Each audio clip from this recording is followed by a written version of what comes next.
Good afternoon. Will this section of the Committee of Supply please come to order? The first set of estimates to be considered by this section of the Committee of Supply is for the Department of Education. Does the Honourable Minister have an opening statement?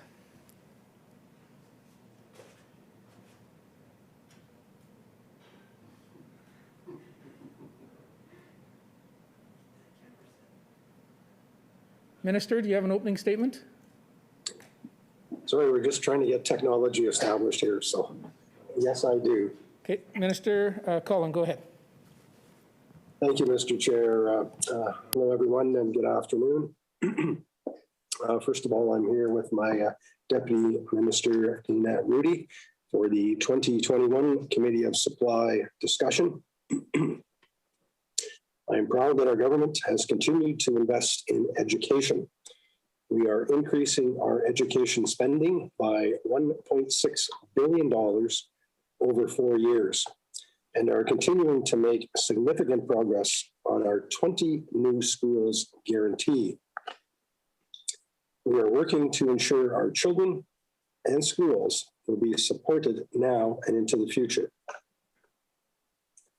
We now have over $3 billion being invested across summary government on education in the K-12 system. Our government announced a 1.56% increase for our Funding of Schools program earlier this year. This amounts to a $20.8 million increase and a total of $1.35 billion. We also provided school divisions with the equivalent of a 2% property tax increase, or $23 million, so they can hold the line on local property tax owners. I look forward to taking questions from the committee. Thank you, Mr. Chair. We thank the Minister for those comments. Does the critic from the official opposition have an opening statement? Mr. Altamare. Thank you, Mr. Chair. It's indeed an honor to be here, and I'm looking forward to the estimates process so we can get some clarity. I will say, looking at this year's estimates book, in my brief experience, haven't seen anything so thin and difficult to actually decipher. We don't actually see any numbers here until page 23 of a 35-page document in a department that is the second largest in government. And, you know, to do this process properly, we need to have an estimates book that truly provides all of the pieces that we need to know what's happening in the department. Because I will tell you from personal experience and seeing the decline that I noticed in the department, not only in the pieces of leadership around curriculum and instruction, but also in the leadership in the financial management portions of the department.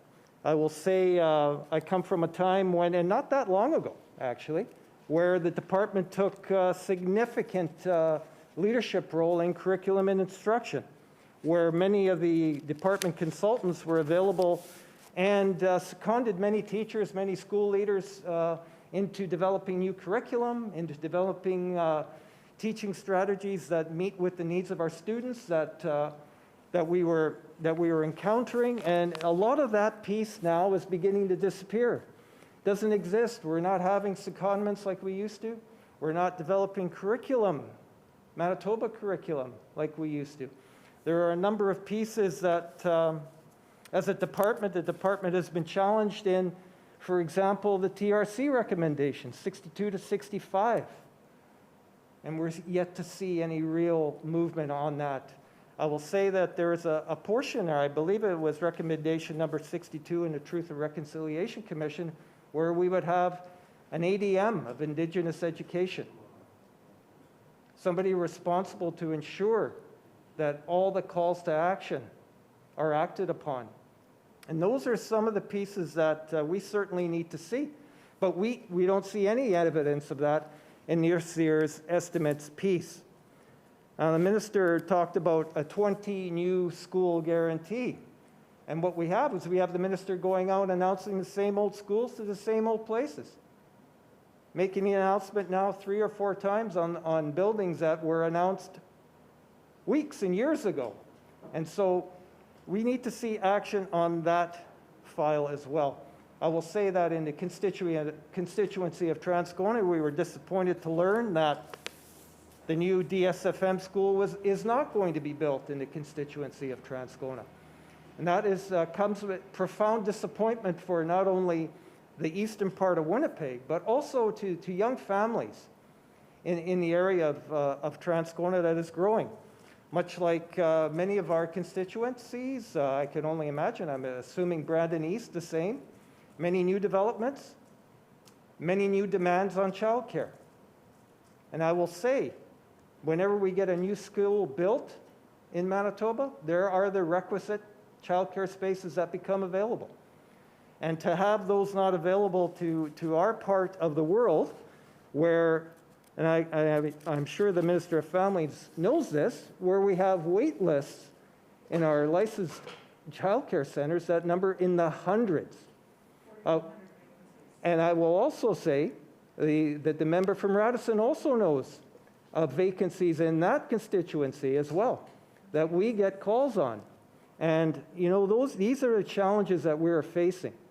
And especially coming out of the pandemic, what I would have liked to see, and certainly people in education would like to see, is a plan, a roadmap, Mr. Chair, that identifies how are we going to tackle the challenges that are going to be post-pandemic when it comes to education. Challenges such as access to clinical services, because we know students haven't been in schools, some have not. And there's going to be a crush of demand on those clinical services. Access to proper nutrition in schools that are necessary for kids that don't have all that they need from when they're coming from home. Those are some of the real challenges, right? A pandemic roadmap for how we're going to deal with all these challenges that are going to crush the education system. We don't see that. And so those are some of the pieces that are really concerning. And you know, what else is also concerning, Mr. Chair, is the fact that this ability to play clause in Bill 45 is also repeated in Bill 64 2 times. And I will tell you, with Bill 16, Bill 45, Bill 64, teachers and all people that work in the system are feeling under the gun, are feeling targeted by this government and its approach to how not only they're going to fund education, but how they're going to run education. And it's caused a complete malaise to set into the system where it affects, I will say, and I don't say this lightly, it affects job performance. We need a government that's on side with the people that they employ and that they work for, so that we can get over this malaise. So that's why it would have been great to see some kind of plan coming post-pandemic for education, but we don't see that. What we see instead is we see a government that sort of, unveils what kind of employer it's going to be, especially when it comes to this new provincial education authority that is being proposed in Bill 64. We don't know that authority will be accountable to anybody other than the minister. And that's a problem because people in Manitoba take great pride in their schools, take great pride in their local schools. And we know that will become an issue. And now what we have, of course, we've had to endure now the sudden closure of our schools. Of course, we're hoping for a restart on June 1st. But Mr. Chair, with the numbers that we saw today, I still maintain some hope that we will be able to get back to in-class, in-person learning, because I know how important that is. We all know how important that is. We just wish we had a government that understood and was on side with the people that work in the system so that we can create the best possible learning environments for our students. And with that, Mr. Chair, I look forward to this opportunity to ask the Minister some questions. Thank you. And we thank the member for those opening comments. So under Manitoba practice, Debate on the minister's salary is the last item considered for a department in the Committee of Supply. Accordingly, we shall now defer consideration of line item 16.1 subsection A contained in resolution 16.1. Does the committee wish to proceed through the estimates of this department chronologically or have a global discussion? Global? Global discussion, thank you. It is agreed then that questioning for this department will proceed in a global manner with all resolutions to be passed once questioning has concluded. The floor is now open for questions. Mr. Altemeyer. Thank you, Mr. Chair. And at this point, Mr. Chair, in beginning this global discussion about estimates in education, I kind of want some, what happened to that DSFM school that was going to be built in the constituency of Transcona? What kind of decision-making took place to have it moved, brand new construction, out of an area that I assume already the land had been acquired? How did that get moved and now all of a sudden it's out of the constituency in Transcona? How did that happen? Minister Cullen.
Thanks, Mr. Chair, and just consulting with staff here. I think maybe there was at one time a new DSFM school proposed for Transcona. Obviously, we work with the respective school divisions, and in this case, DSFM. I think DSFM saw an opportunity to acquire a school that could be serve the purposes that they require in a timely fashion. So I think that's when the purchase of the King's School came forward. And my understanding is DSFM were proponents of that, and we work with them in that regard to make that happen. And that's how the King's School situation evolved. Mr. Altemeyer. Thank you, Mr. Chair. I just want to continue down this line just for one more question. Just because that part of Northeast Winnipeg is growing, we have 3 new developments in the area with the accompanying new families that will be moving in, typically families that are young families that are going to need a school built in that area. Can the minister provide any roadmap or any information regarding the possible construction of a new K-8 or K-5 school in that part of Winnipeg? Minister Cullen.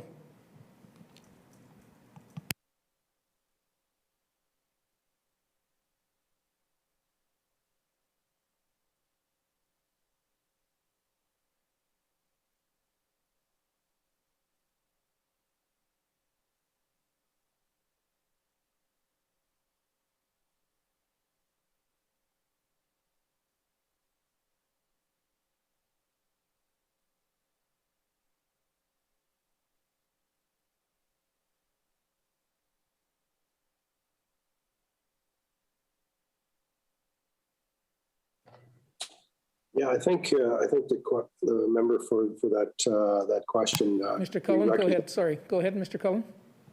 Thank you, Mr. Chair. I think the member for that question obviously recognize that's a growing community. We do face challenges with growing communities. I guess we say they're challenges from an education perspective. And in terms of making sure we're providing schools. So I'm certainly mindful of that, the Transcona area. I think we've got some schools in the works very close to there. We are playing a bit of catch up in a number of areas. And I think that's why we've committed our 20 new schools over the course of 10 years.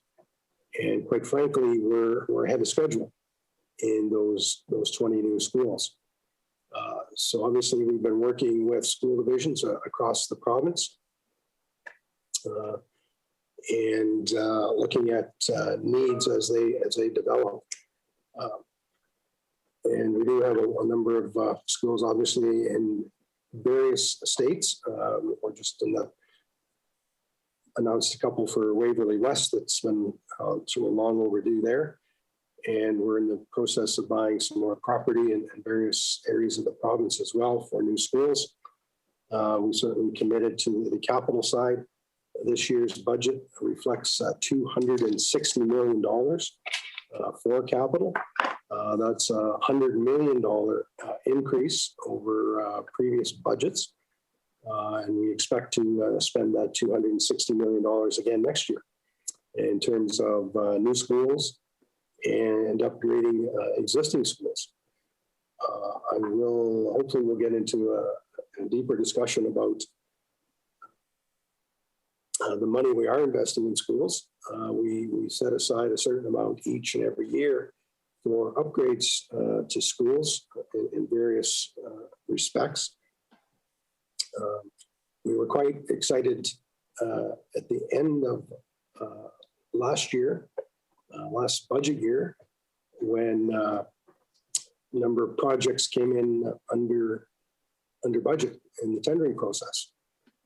As a result of that, we were able to do an additional $40 million of renovations to schools.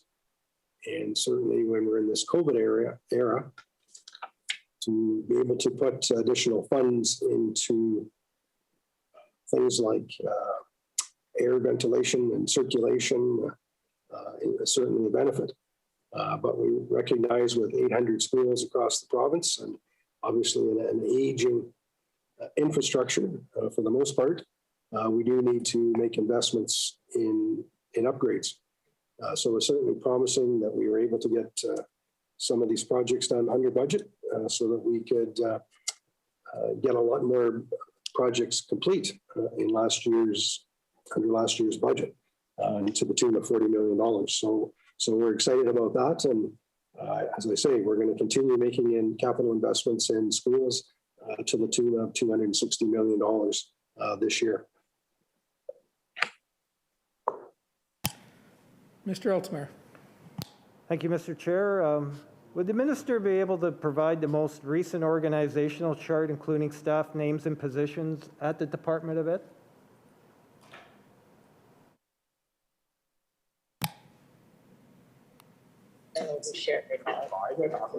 Minister Cullen?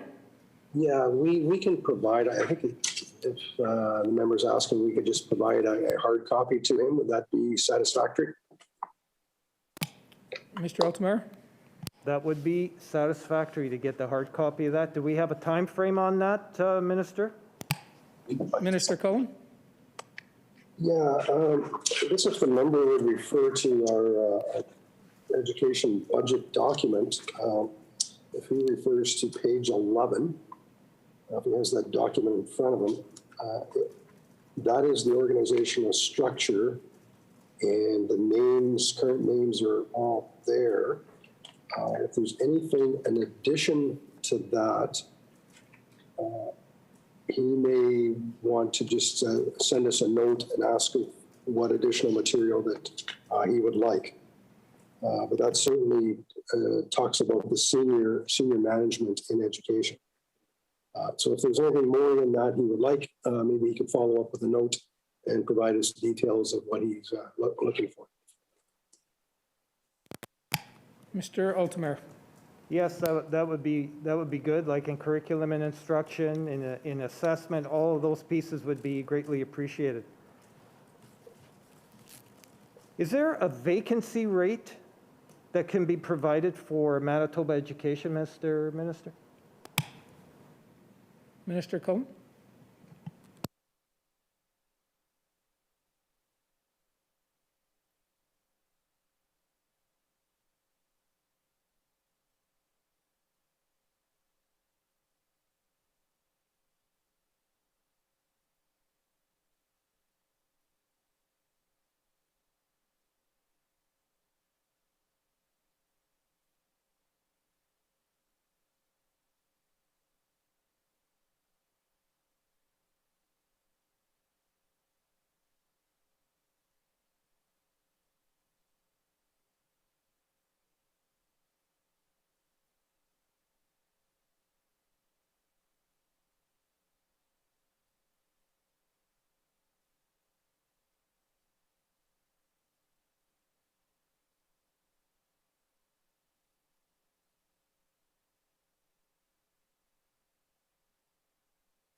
Minister Cullen.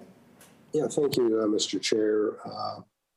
We'll get back to the member in terms of the current vacancy situation. I just want to advise the member that we are going through restructuring, reorganization within the department. But anyway, I'll undertake to provide him the vacancy rate and the breakdown of the FTEs per appropriation. Mr. Altemeyer. Thank you, Mr. Chair. It looks like there were 15.5 fewer FTEs in Manitoba education this year. Which positions were cut and why were they cut?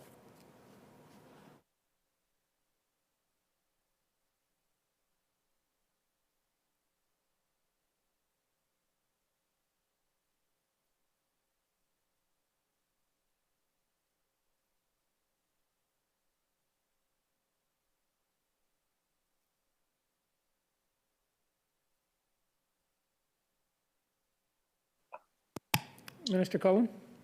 Thank you, Mr. Chair, and I appreciate the question from the member.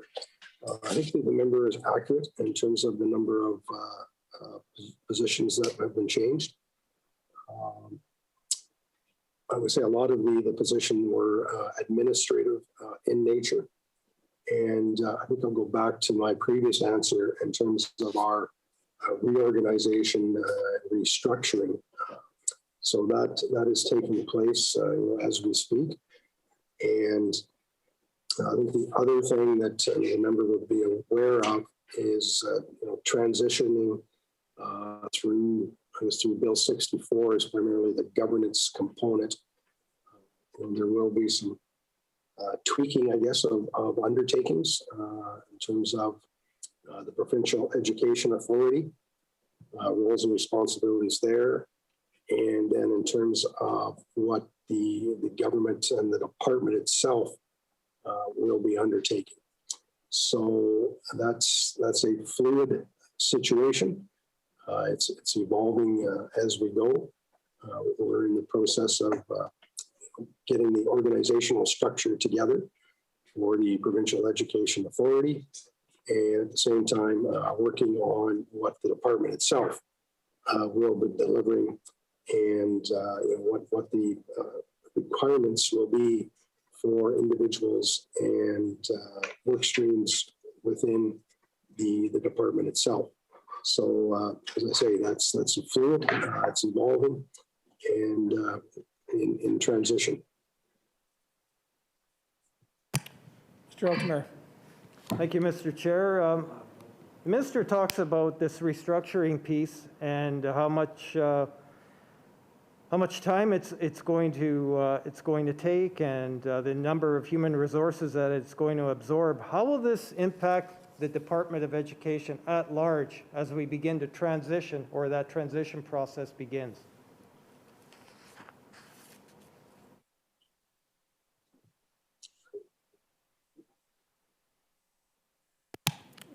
Minister Cullen? Thank you, Mr. Chair. Yeah, obviously this is going to be an evolution for sure. Our time frame in terms of the governance piece is to have the Provincial Education Authority running by July 1st of 2022. So obviously the organizational chart will be developed, and positions within that agency will be designed and designated. And as well, at the same time, we will be looking at roles and responsibilities of the department. So that will be evolving over the next several months. And to the members' comment and questioning, and I go back to our best strategy. Clearly, there's a lot of components to that particular strategy, and four key pillars. Two of them dealing with student outcomes, one about teaching, education, and leadership, and the third is the governance model. And all of these things are tied together. Clearly, we're trying to get the governance piece tidied up by next July. But when it comes to outcomes for students, there's a lot of pieces to that particular puzzle. And we are going to be engaging Manitobans and educators over the course of several years, quite frankly, as we work to develop curriculum and address issues such as inclusion and diversity, poverty, all of those issues, which are quite frankly challenging issues, and they won't be solved overnight. So there is certainly a longer term take on some of those important issues that we're going to tackle, and we look at that over a period of a number of years. It's challenging work, difficult work, but something that Manitobans deserve, and our government is taking on those challenges. And we look forward to seeing how that evolves. And obviously the role, I think, of the department will evolve over time as well, as we engage in Manitobans and how we can provide better outcomes for our students and make sure that we have effective teachers, and we have the tools provided for those teachers as well. And we think all of this is very important. So as we journey down this road, I think the role of the department will evolve, and the department will have to be responsive to those needs and those recommendations that we hear from experts around the province. Mr. Altamir. Thank you, Mr. Chair. Mr. Minister, have timelines been established for the appointment process for the transitional authority that will be in place before the Provincial Education Authority? And what will be the qualifications for individuals to serve on this transitional authority?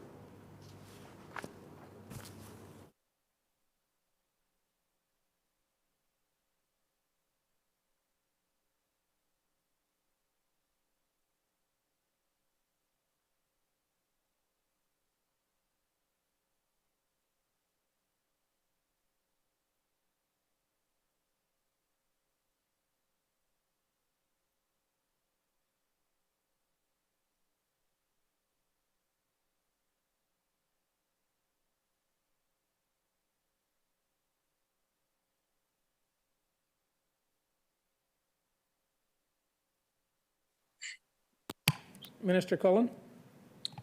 Thanks, Mr. Chair. A couple of points to the members' question. We do have a, for lack of a better term, I'll call it an internal transition team that's working on the broader transition. So we're just in the process of putting some people in place to assist in that endeavor. It will be, some consultants will be engaged to assist in that, but we will also be hiring and potentially seconding people in during that transition period. And if the member is talking in terms of the actual provincial education authority, again, those positions within the authority will all be of a competitive nature. So clearly the board of directors will be appointed by government, but the positions within the authority will be a competitive process. And we're optimistic that we can have a roadmap which has timelines in that for the public this fall, aiming for hopefully October-ish. So I think if we get this roadmap developed, it will outline some timelines in there, and we'll have a better understanding of putting the pieces of the puzzle together. Mr. Altomare. Thank you, Mr. Chair. I'd like to ask the minister, not considering outside directives, could he please list any internal targets and mandates set out by the Education Department?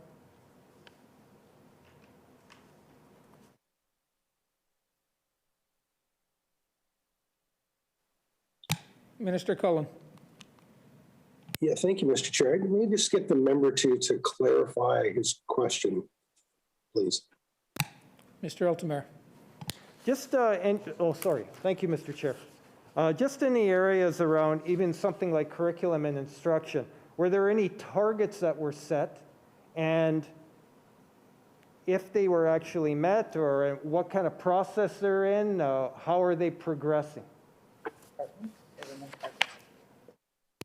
Minister Cullen. Yeah, so the member referring specifically for curriculum and instruction. I don't think there's any targets set at this point in time. Obviously, in terms of the curriculum development, we're asking for people to become engaged in an overall curriculum development, basically to set the curriculum framework. And we're hoping to have those members appointed fairly soon on that front. And obviously, curriculum development in detail is a time-consuming process. There's a lot of components to the curriculum development. And that is an ongoing process. So we're at different levels in different areas. I know we've just put together some mental health curriculum that we're hoping to roll out fairly soon. I think there has been some development and work done on some of the math curriculum, which we're hoping to make sure we roll out fairly soon as well. But I think a key component to curriculum going forward will be this committee that we appoint to look at the overall framework of where we're going. And it has been 25 years since we've had a broad look at curriculum development. So we want to make sure we get the framework correct. I'm hoping to have that rolled out over the course of the next 2 years. And at the same time, we'll be working on curriculum as it relates to the specific areas, whether it be the science, math, reading, all those other areas as well. And we'll have to determine which ones we tackle first and which ones we can maybe wait till a later time. So hopefully that addresses the members' questions. Mr. Altemeyer. Thank you, Mr. Chair. I'd like to move on to the decision to close schools this particular week and how that came about. Could the minister explain what type of data information is readily tracked by public health when it comes to cases and transmission of COVID in schools?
Minister Cullen. Yeah, thank you. Thank you, Mr. Chair. I appreciate this question. Just let me say from the outset, if I may, our goal was to keep as many students at every level in classrooms. I think that's been the wish of educators, and it's certainly been our wish as well. I think we all realize that students learn better when they're face to face, without any other disruptions and whatever, however they feel remote learning happens at home. So that's been our goal from the outset, and again, with safety in mind. So we do have a dashboard that is public. It's on the website. We as the department will input the numbers in terms of cases that we receive from public health, and we will input those numbers on the dashboard. And the dashboard is specific to schools. So there will be the number of cases in each school will be on that particular dashboard. So that dashboard is updated twice a week, and public health obviously are in close contact with schools that do have cases. They are responsible for the contact tracing there. They also report any specific situations that may be unique to schools as well. So that's an effective monitoring tool for us and for public health to track trends. And obviously, that's something we've been watching closely since day one of the pandemic. I will say we saw a significant spike in cases, I'll say associated with schools. As of May 6th, there was a 67% increase in student cases in a matter of a few days. And again, at that point in time, we had 574 cases, and those cases are over a 2-week period. So the numbers that you see on the dashboard are reflective of the total cases with over those 2-week periods. So that's something that public health watches quite closely. So a very significant uptake in terms of 67% increase in a matter of a few days over that 2-week period. So that certainly raised alarms with public health. So public health then would have a closer evaluation of areas with respect to cases associated with schools. I think up till that point, there wasn't too much in the way of community transmission, and they felt there was very little transmission in schools. And the public health decided, I guess the last Friday, that there would be additional public health orders for the general population.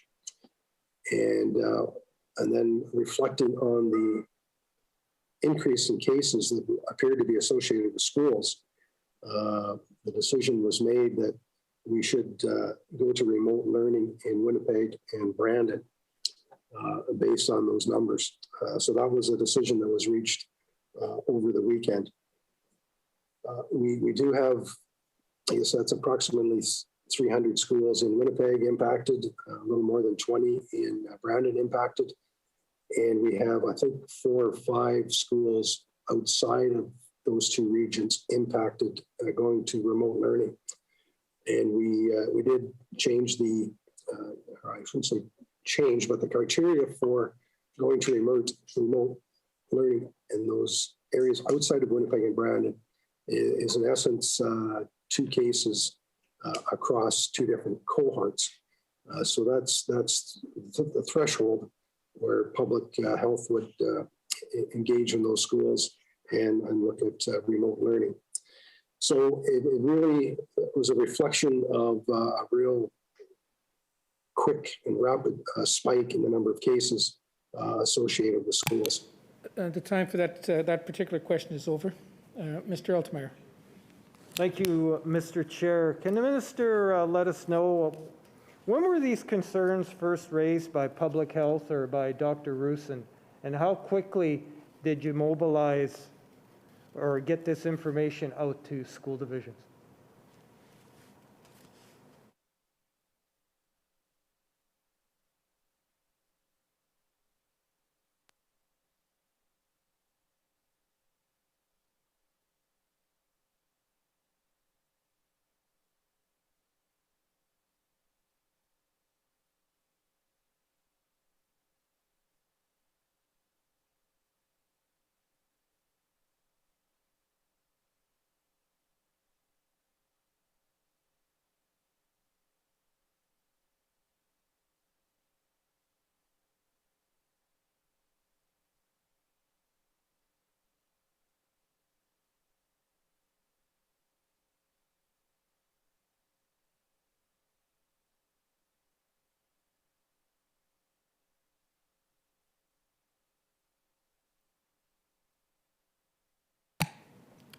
Minister Cullen. Yeah, thanks, Mr. Chair. There's a couple of questions in there that I'd like to address. So first of all, in terms of the timing and the numbers, it was actually late last week where these numbers became available, or where we saw the spike actually in the cases associated with schools. So it was late last week when public health flagged that. There was a discussion about that over the weekend, and as you know, the issue was made public on Sunday. I would say to the member that decision clearly was not taken lightly. We looked at various options with public health in terms of trying to protect Manitobans, and I would say that this decision went hand in hand with the new public health orders that came out on the Friday. So clearly, we're trying to eliminate as much as possible community transmission. And we just felt that schools were getting to be an integral part of that community transition. And the sooner that we could alleviate those potential concerns, the better. So that's why the decision was made over the weekend, was announced to the public Sunday. And obviously we're into that situation as of yesterday. The other part of the question I want to address is in terms of the relationships that the government has had with school boards and superintendents.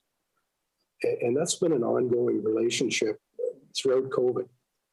We've all been trying to work hand in hand through this pandemic. And the pandemic has obviously been evolving as we go. and we have to be mindful of the cases, where they're occurring, and how transmission is happening. So we as government have certainly invested money in terms of our COVID response in K-12. And I will also say that by working closely with the school communities, trying to keep them appraised and apprised of where the situations are, where the numbers are, and what the future state can hold, and quite frankly, prepare them for the worst, because we don't know what's around the corner. And I think we have to prepare ourselves for the worst. So I would say, and those conversations are ongoing. We have weekly meetings with superintendents, engaging them. It was probably just 3 weeks ago that Dr. Rusin and I and Deputy Rudy were on a call with about 750 principals, reminding them of the situation and the potential of situations to develop. And then it was as late as last Friday, where our senior staff were on the call with superintendents, and it indicated that the numbers were headed in the wrong direction. And stay tuned. There could be some more changes coming. And then over the weekend, that, as you know, the decision was made. So we have 300 and close to 350 schools impacted that are remote learning. We still have close to 500 schools that are under COVID normal, if that's the right term to use. So it's sort of a business as COVID normal within almost 500 schools. So we're optimistic that we can keep those schools open. But clearly, I hear counts in a school just last night that I think is probably closed today as a result of some cases that have developed. So I'm afraid these communities are still getting impacted by transmission and COVID. And I think we have to take these reminders to remind people we're not out of the woods here yet. Continue to be diligent and vigilant, and do everything you can, and make sure we keep adhering to public health protocols and all those safe practices, because that's what's going to get us through this. And now that we're down to age 18 and vaccines, let's get people vaccinated, and hopefully, as you said, by June 1st, some optimism that we can get these students back. The minister's time has expired for that question. Next question, Mr. Altemeyer. Thank you, Mr. Chair. We do know about that 67% increase in student cases over the week from May 3rd to 7th. Would you be able to provide the number of student cases each week in Winnipeg and Brandon by school since March 1st?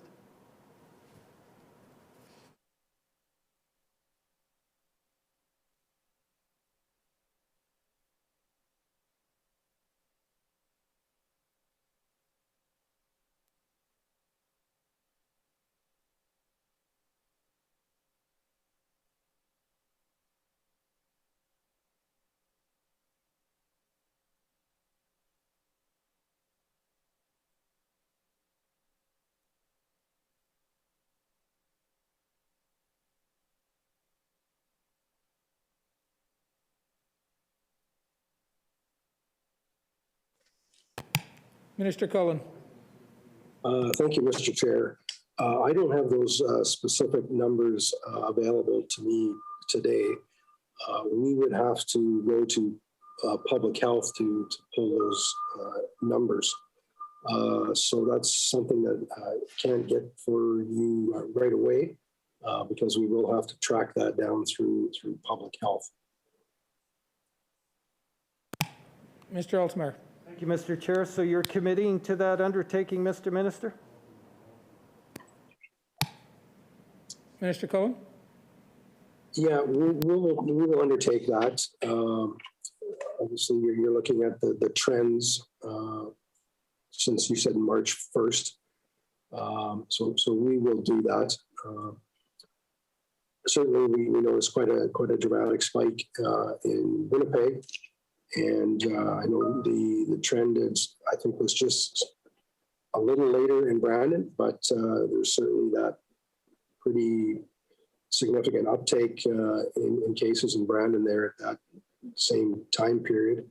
And actually had a conference call with the Brandon Teachers Association, I believe it was on the Thursday, last Thursday. And they'd indicated to me too that they had concerns about an increase just over the last few days when I spoke to them.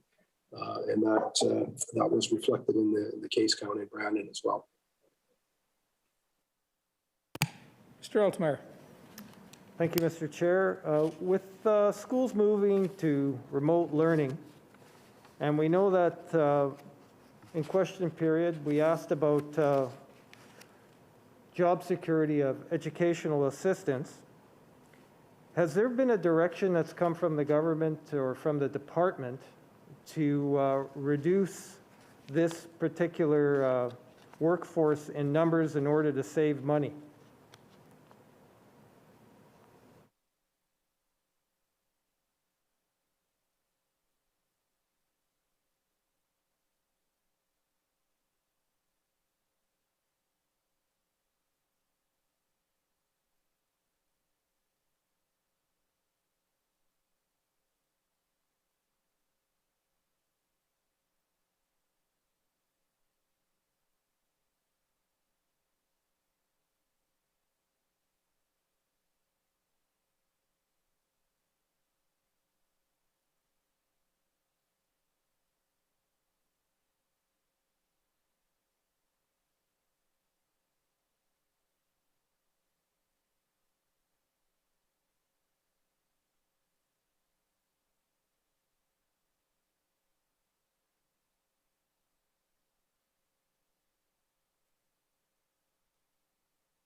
Minister Cullen. Thank you, Mr. Chair. I do appreciate a chance to follow up on this specific line of questioning. We're in a different dynamic now as compared to the last time. As the last time we completely closed schools down, and school boards, I think we, as a government or as a department, was just asked school boards to be mindful of expenses because we really didn't know what we were in for, quite frankly. So I think that was maybe that was general direction last time that schools were closed. This time, a little different situation. We have not said anything to school divisions about staffing. Clearly, they are taking that initiative on their own. And I'll say where it is different this year, or this May process that we're in, we're mindful of the critical service workers that are out in the community. And if they have an opportunity or having trouble finding care for their children, we are asking schools to make allowances for those particular students of critical service workers. So that's one aspect of it. The other aspect, of course, is the special needs students. I recognize some parents will want to keep their special needs students at home. That is certainly their undertaking. But if they feel that it's better for those particular students to be in the classroom, then we want to make sure those resources are supplied by the school. So we're in a little different dynamic this time than we were last time. We were just allowing school boards, in this case, to make make those decisions on staffing. No recommendations or any other messaging has been sent to school boards or to schools in regard to staffing. I will say too, if I may, Mr. Chair, as part of our $185 million restart fund that we'd set aside in last year's budget, we spent over $50 million of that for additional staffing. We recognize the need for additional staffing, and I believe we were at about 2,500 additional positions across the province, including substitutes. So we certainly invested extra money in there during this pandemic time, recognizing that staffing resources were going to be a challenge, and that certainly school boards took us up on that offer to the tune of over $50 million. Mr. Altamir. Thank you, Mr. Chair. I'm glad the minister brought up that $185 million because that's where we're going to go next. The Safe Schools Fund is a combined $185 million this current school year, $100 million of which is made up of savings and new money, and then $85 million from the federal government. Could the minister please provide a detailed breakdown on how much of that money has been spent to date on ventilation upgrades in schools?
Minister Cullen.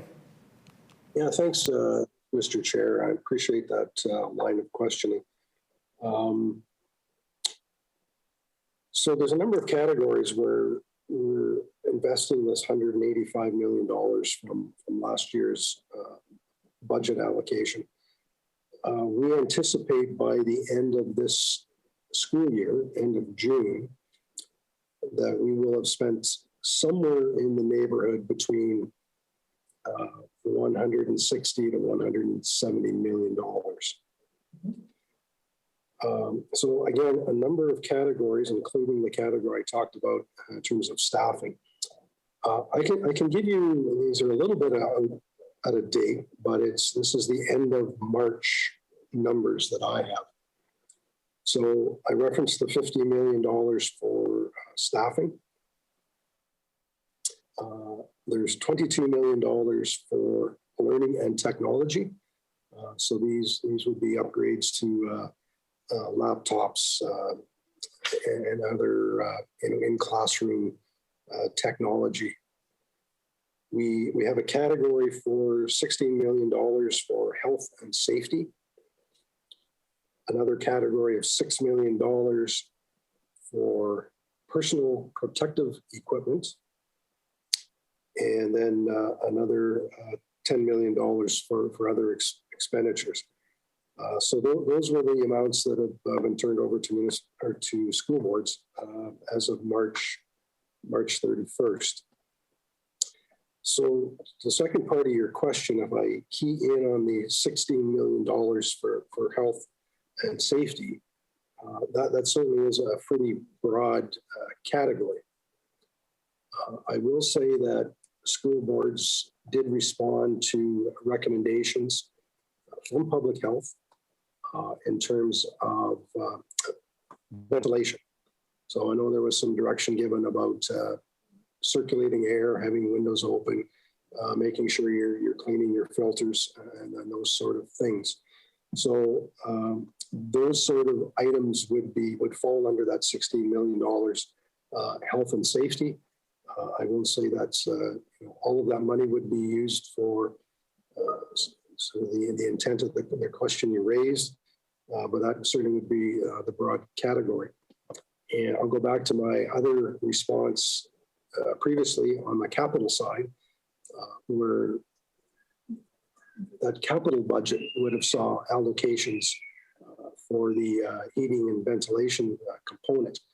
And that's something that's done, I would say, clearly on a regular basis, but also with a mind to, if it was going to improve the situation for COVID. So that's something that the folks would be working with the school divisions and central services who are responsible for the capital budget. So I know there was some projects completed over there on the capital side that would not be reflected in the $180 million restart program. So hopefully that helps on that front. And I guess while we're here, I will mention that I think the member will appreciate this. Our government budget year is April 1st. So it does not coincide with the school year. So we this year, in this year's budget, the 21-22 budget, we recognize there's going to be some carryover from that 185 figure. So we've taken a figure there and we're carrying some of that over into this year. And this year we're allocating a total of $160 million for COVID response in K-12. So a portion of that 160 will be a carryover from last year's 185, but a big percentage of that will be new money. And the reality is we don't know what COVID is going to look like come September of this year. So we're obviously beginning the planning with school boards in terms of what our options may look like, because we'll have to be quite mindful. There could be a lot of different scenarios in front of us come September. So we want to make sure that school boards will be prepared as much as possible for the different scenarios that we may Time find has ourselves. expired. Mr. Altamare. Thank you, Mr. Chair. I just want to continue down this path because we know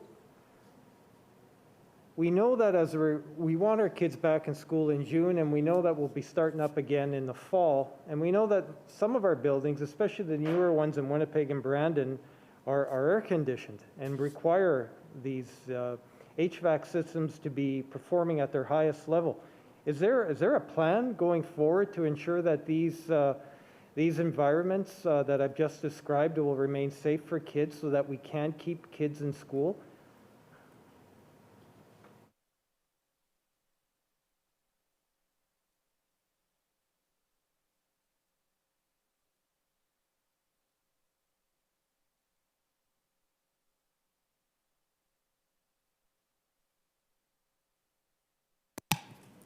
Minister Cullen. Yeah, thank you, Mr. Chair. Yeah, and I appreciate the line of questioning. And I don't think we've got the concrete science around ventilation in public facilities, such as school. The impact it's going to have on COVID and reducing transmission. So clearly, we'll take advice from the experts on that front and make sure that we're matching up what we're doing with the evidence that is out there. I will say, we do have a 5-year capital plan. School boards will provide government with their priorities in terms of which projects they want to be completed. The government will then take those lists of priorities and determine which of those projects should be completed and when in terms of that 5-year projection. So that's how the system is designed. And as I said before, we were fortunate in our last year's capital project program that we were actually under budget when the tenders came in. So we were able to reallocate $40 million. So we were able to complete an additional number of projects to the tune of $40 million. And I do know some of those projects were completed in regard to the heating and ventilation systems in a number of schools. So that's a bit of a recap of where we are in terms of the heating and ventilation systems. I do know there's a desire to upgrade some of the older schools with air conditioning and provide those resources as well. So I know that's top of mind for the folks over at Central Services.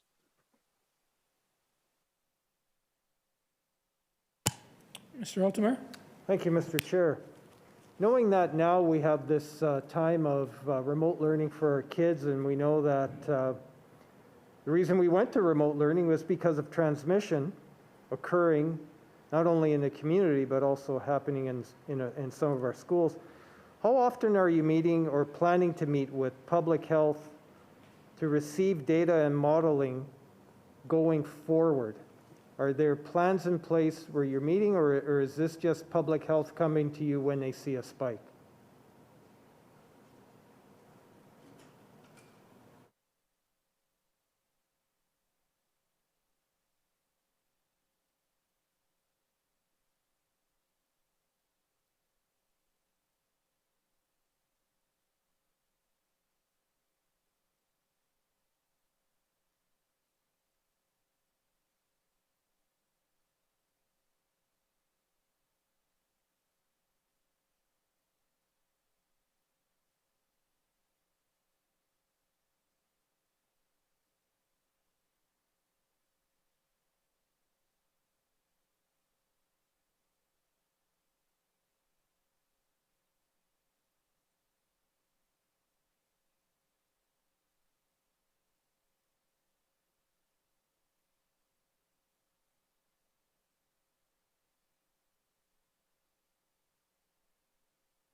Minister Cullen.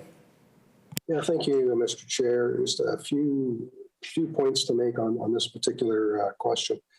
I will say we do have a responsive planning team.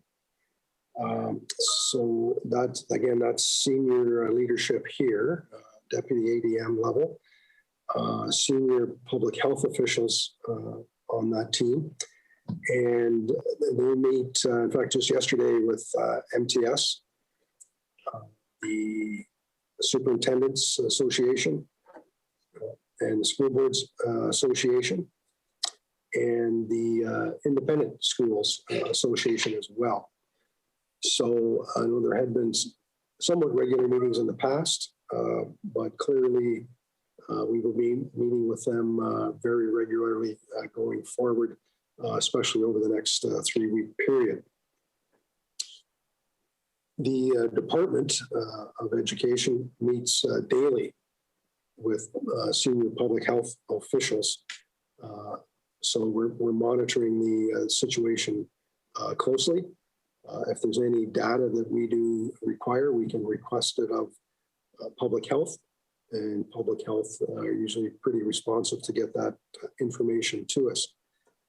As I said, the dashboard data is provided to us twice a week, and it's department staff that make revisions to our dashboard and that particular website.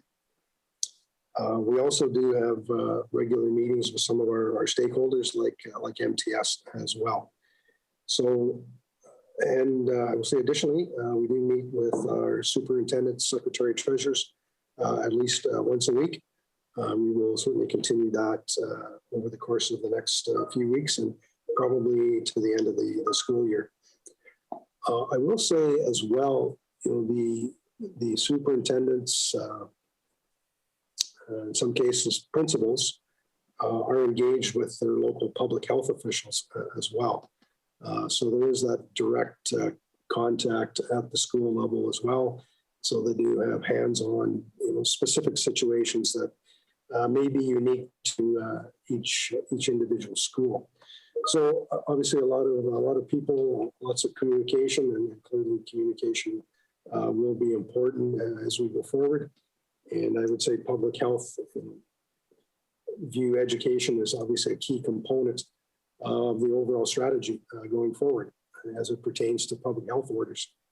And we have 200,000 kids in the system, so that's a very high percentage of our population in Manitoba. So we have to be mindful of their safety and obviously the staff safety as well. So happy to see that public health is on board in these discussions, and I know they take the safety of these students very safely. And we will be having ongoing daily conversations with senior public health officials. Mr. Altomare. Thank you, Mr. Chair. Just want to seek a little more clarification on that 67% spike in transmissions in schools. During which period did this spike occur, and what were the thresholds established by public health or Manitoba Education?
Minister Cullen.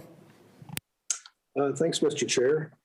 Actually, just as we're sitting here, we're getting the update on this week's numbers. So hopefully we can provide you that as well. So the 67% increase was week over week. So that we had 574 cases reported on May 6th. So again, these are students and staff. Again, we can't say without it unequivocally, of course, that they were associated in schools, but associated with schools for sure. So that's the number as of May 6th. And actually, I guess the number that's being reported today, I guess it's the May 11th figure is 670 cases. So I don't have the breakdown between students and staff on that most recent number though.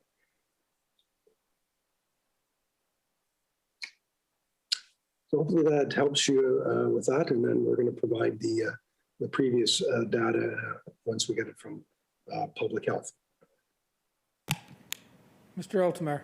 Thank you, Mr. Chair. So it sounds like, Mr. Minister, that you were meeting daily with public health prior to the school closures? Minister Cullen. Yeah, that's correct. Our senior staff were meeting with public health daily. I mean, it's the emails or sometimes face-to-face or virtual, whatever would allow. Mr. Altomare. So thank you, Mr. Chair. Just to clarify, you were getting modeling data prior to the school closures?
Minister Cullen. Thanks, Mr. Chair. Obviously, public health are tracking data for individual schools across the province. Obviously, sharing that information with the department. Department working closely with public health on that. Clearly, as it pertains to schools, public health noticed an increase in certain areas, specifically in Winnipeg and in Brandon, with that week of last week. And, we listened to their expertise. They're certainly the expertise when it comes to this. And I think their feeling was we're getting more and more community transmission occurring. And that is spilling over into the school setting as well. So again, we're not saying that these cases were a direct result of students or staff in schools, but these individuals are clearly associated with schools. So it looks like this trend that we saw in schools in terms of the escalation in numbers is similar to what we were seeing in the general public as well. So with the tightening of restrictions for the rest of the population.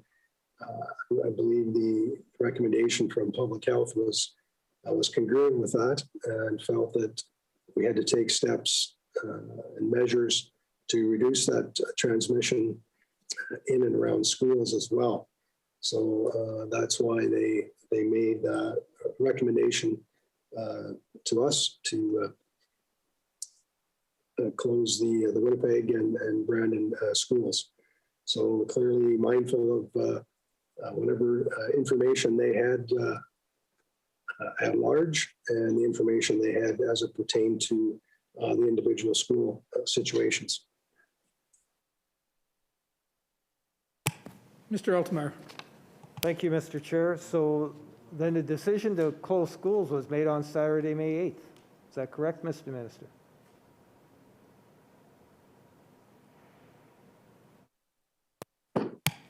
Minister Cullen. Yes, that's correct. Mr. Altomare. Thank you, Mr. Chair. Now, I know the plan is to get back to school June 1st, of course, depending upon modeling and community transmission here in Winnipeg and Brandon. The question I have is there a plan to use those rapid tests that Manitoba has to ensure that these learning spaces can get rapid data access as opposed to waiting days to make decisions, especially because the school year will only have 17 days remaining, school days?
Minister Cullen.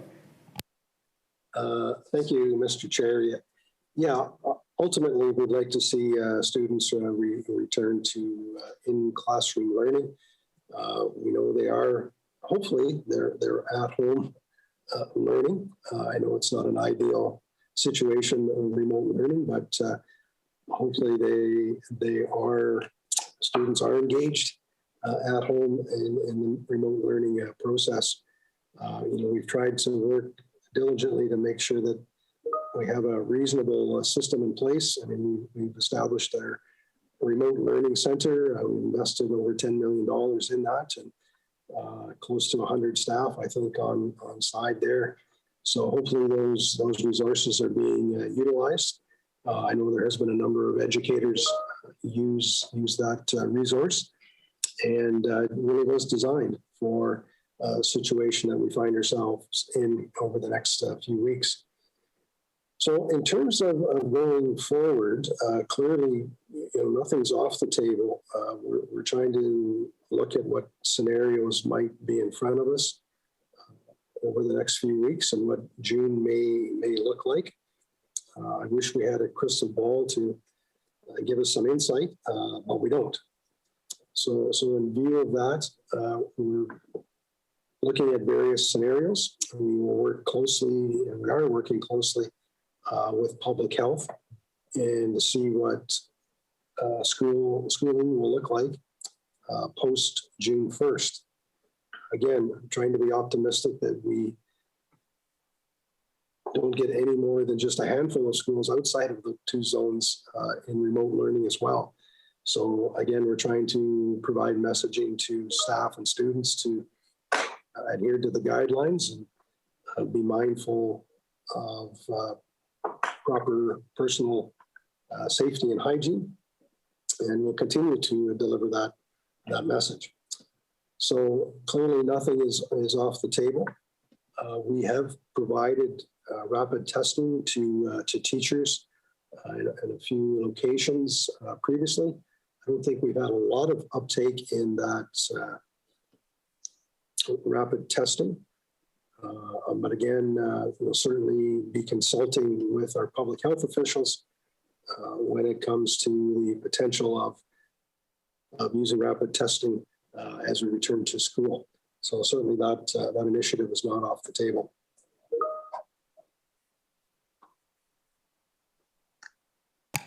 Mr. Altemeyer. Thank you, Mr. Chair. So it sounds like you get a school-by-school breakdown of the number of cases. And if so, how often do you get that breakdown? Minister Cullen.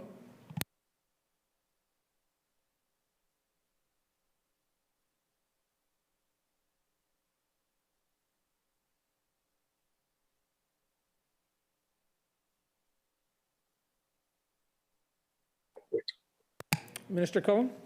Yeah, thank you, Mr. Chair. Yeah. So we receive an update twice a week. I think it's Tuesdays and Thursdays from public health on each of the schools. We then put those numbers on our website, on the dashboard. So any Manitoban could go and have a look at their respective school and see how many cases are associated with the school. And again, these, because the case is associated with the school, does not mean transmission occurred within the school. I think we have to be clear on that. So it's really the community transmission that really is a concern for public health officials.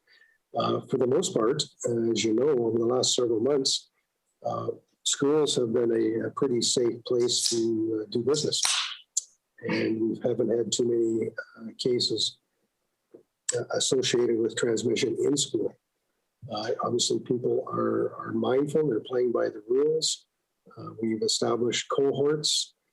We've asked children and kids students to be mindful of those cohorts and stick to those cohorts. Kids have the proper protective equipment when they're in the school zones. Again, they're being watched by teachers to make sure that they're playing by the rules. And so as a result of that, we have seen very little transmission in schools. But sometimes I know it's the extracurricular events that take place, and you get sometimes those cohorts don't always stay as cohorts, and there's the possibility for transmission to occur. And I think that's why public health officials,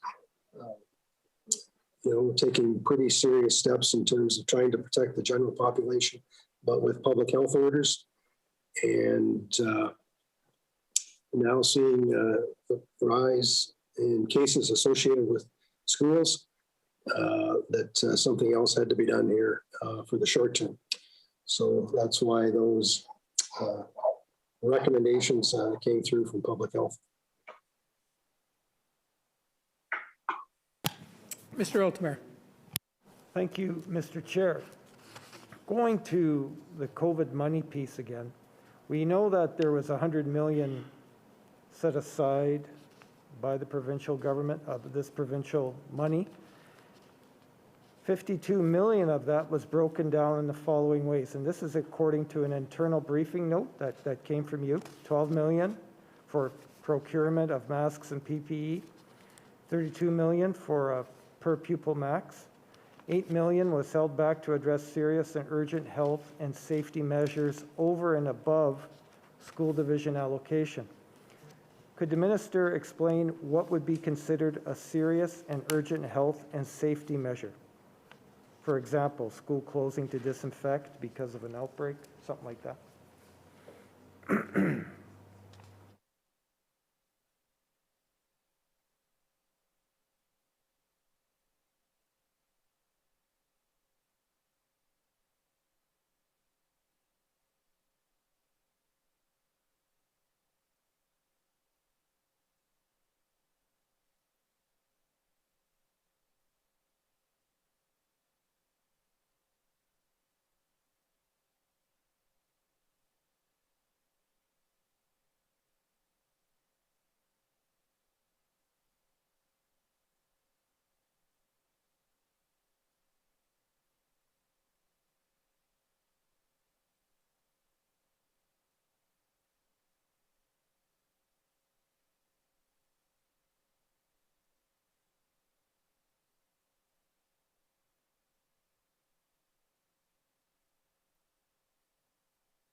Minister Cullen.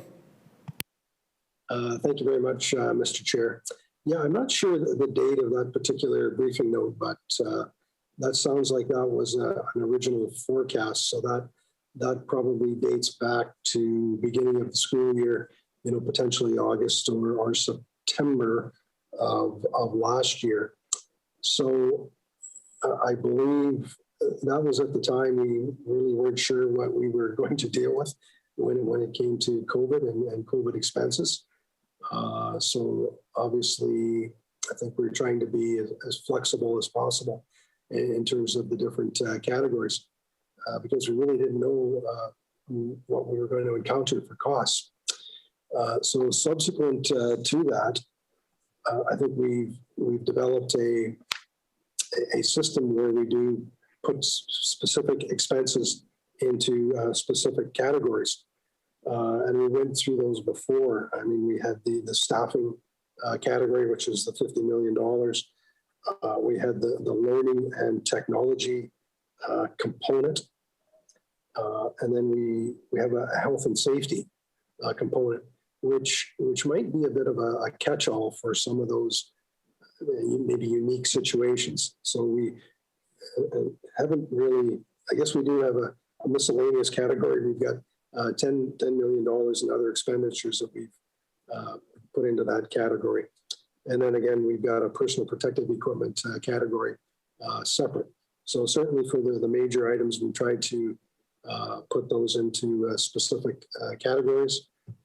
But clearly that was a forecast probably back prior to the beginning of the school year.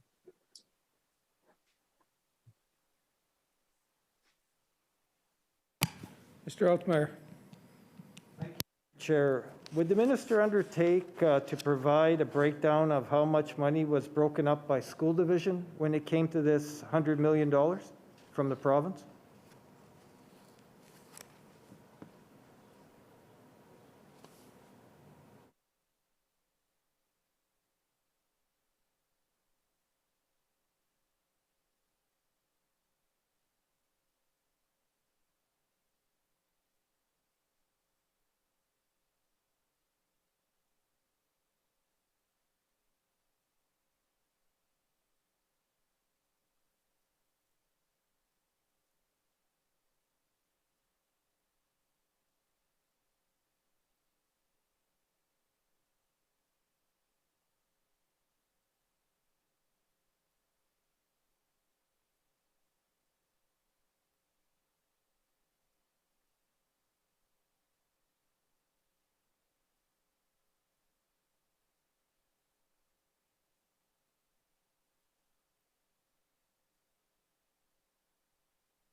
Minister Cullen.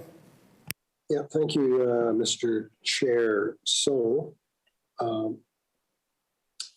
out of the $185 million, we did allocate $76 million to school divisions and independent schools. And that was on a per pupil basis. And We'll send you the news release. That shows the allocation per school division. I believe the news release was September 21st last fall. So that was the initial allocation amount that we'd sent to school divisions. And there was an initial payment made, I believe, in the fall. And then there was a second payment based on those allocations.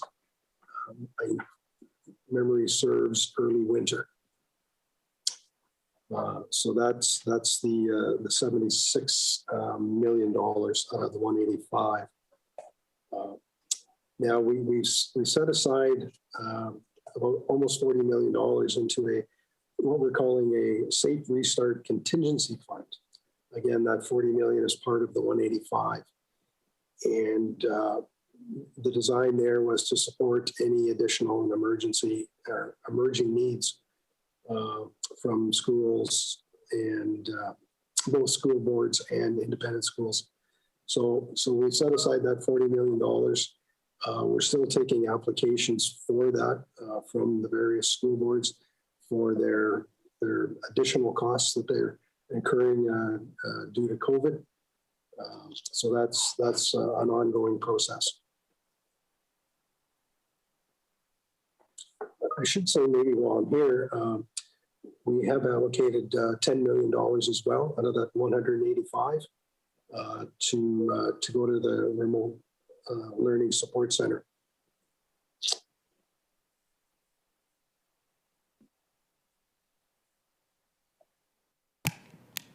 Mr. Altemeyer. Thank you, Mr. Chair. Can the minister inform the committee, what is the per pupil amount you're informing school divisions as?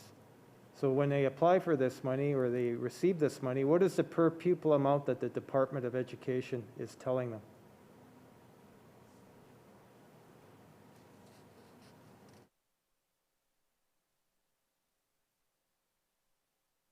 Let me just clarify for you. Minister Cullen. Yeah, just to clarify the question, the member's asking the dollar figure per pupil? Mr. Altemeyer. The dollar figure per pupil.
Minister Cullen. Yeah, thank you, Mr. Chair. It sounds like a simple question, but we'll have to do a little bit of math. So we'll get someone to sharpen our pencil. So let me explain the process to the member. So we knew we were going to get into a COVID situation, but we really didn't know what we were going to be dealing with. And we really didn't know, and school boards didn't know exactly what their costs were going to be, their additional costs. So the department came up with a formula, we'll say. So having discussions with school boards, they tried to determine what the extra expenses could be. Whether this be cleaning supplies, whether it be other health and safety issues that we've talked about, whether it be the technical component to it, those sort of things. So taking all of those potential factors into play, they came up with a number, and that number was the $76 million. That was the anticipated expense that school boards would incur relative to COVID. So took the $76 million, divide that by the students in each of the respective divisions, and that was the allocation made to the respective division. So it was kind of a little bit of a reverse engineering, if you will. So it wasn't coming up with a number per student. It was what's the global potential costs, extra costs that could be incurred by COVID. And then just the allocation of that 76 million to make it equitable was based on a per student allocation to the respective school divisions. So that's how it was. That's how it was done. So we identified the $76 million in potential extra costs, and then we also set aside $40 million for contingency costs.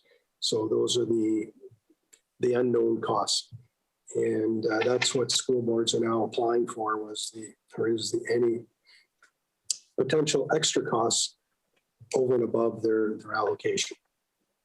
So hopefully that explains the process that the department undertook back, oh boy, I guess that was several months ago, probably at the beginning of the school year. Mr. Altamir. Thank you, Mr. Chair. Can the minister provide a breakdown of how much of this provincial and federal money was allocated and provided to private independent schools?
Minister Cullen. Thank you, Mr. Chair. And yeah, so the independent schools were allocated the same amount per pupil as public schools. So again, it would be based on their respective enrollments. Mr. Altamare. Thank you, Mr. Chair. So you do know the per pupil amount then? If you're saying that it went the same amount for private and independent schools, then we do know what the number was per pupil. Is that correct? Minister Cullen. Yeah, I mean, we can do the math. I mean, it's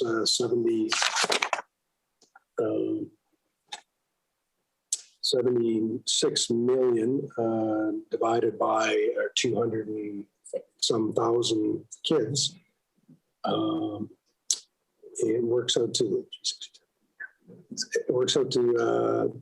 approximately $367 per student.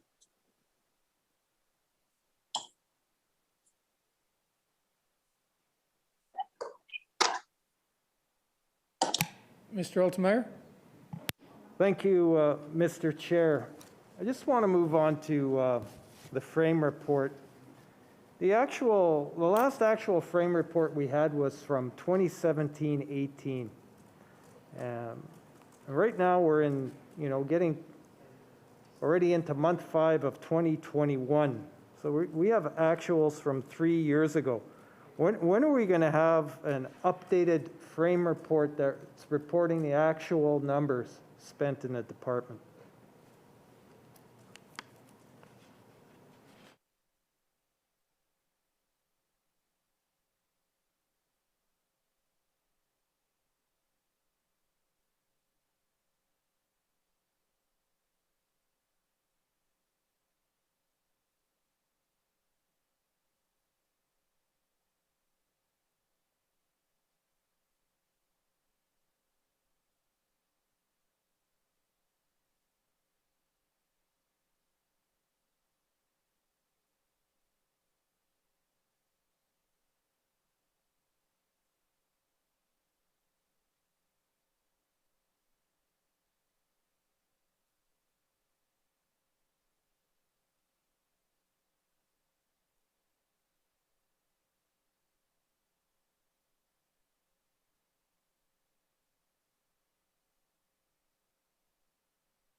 Minister Cullen. Thank you, Mr. Chair. Yes, so the 2018-2019 frame report has been completed. It has been audited, and I'm told that it will be made public in the very, very near future. And I understand they're also, of course, working on the 1920 report as well. So the member can look forward to the 1819 report very shortly. Mr. Altamare. Thank you, Mr. Chair. I'm sure the minister can appreciate it's difficult to do estimates when we're dealing with numbers that are old and not reflective of the current situation. So I would hope that the department and the minister gets on this quickly and provides these numbers so that we can have a more fulsome dialogue about what's going on in the department. Just going down this road again, can the minister inform us as to how many public teachers there are currently employed by the province?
Minister Cohen?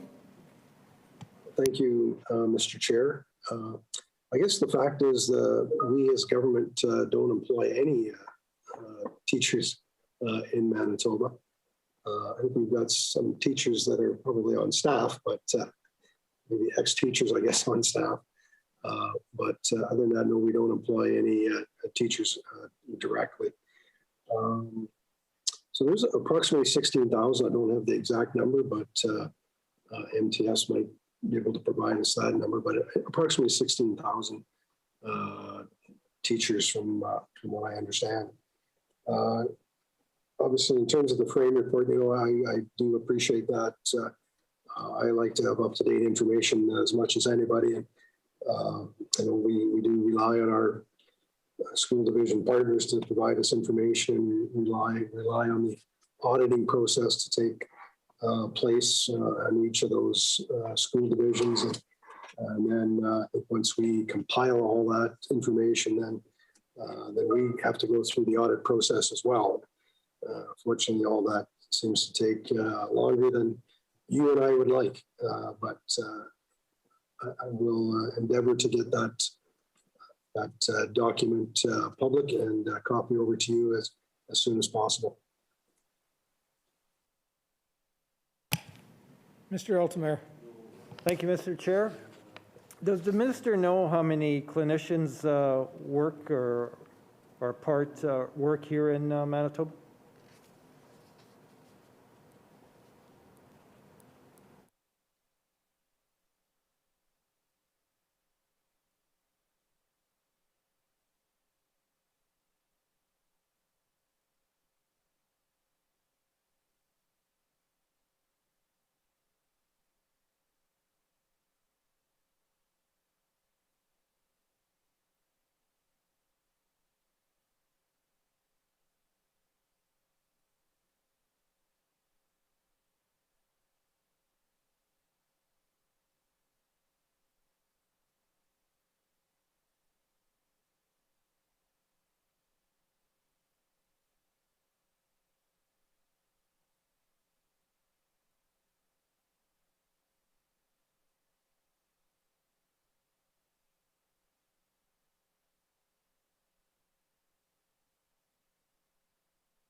Minister Cullen.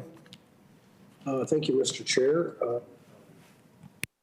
In 2019, 2020, it was 500 clinicians working in school divisions across the province. Mr. Altamare.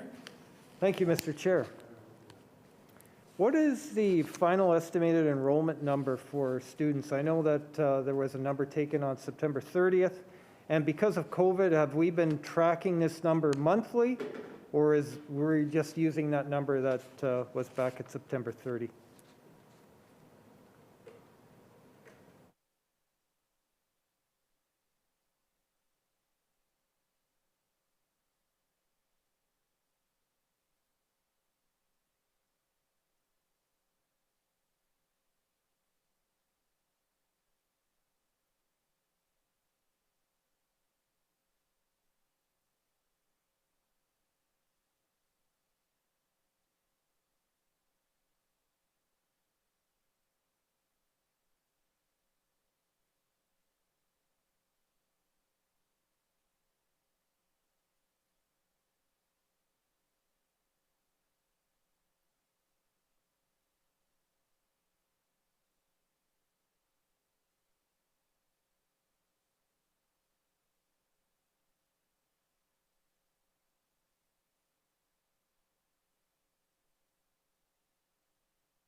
Minister Cullen.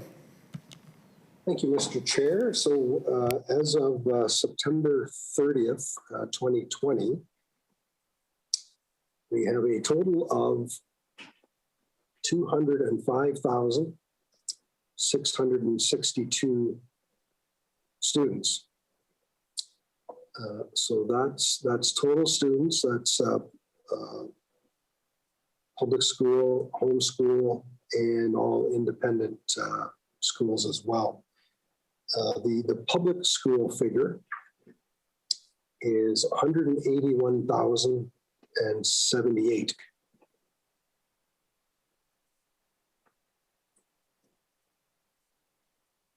Mr. Altamare. Thank you, Mr. Chair. Can the minister provide the number of students that are being homeschooled as of the latest number that you have?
Minister Cullen. Sure, I'll give the member the figure for homeschooling as of September 30th of this past year. It was 8,027 students as of September 30th.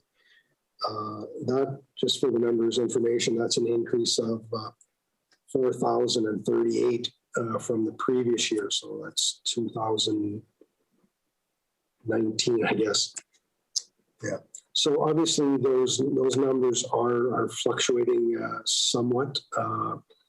Students are coming and going from the homeschool situation. So obviously we'll get some feedback on that. And I know the clock is ticking here, but maybe tomorrow we can have a little discussion about the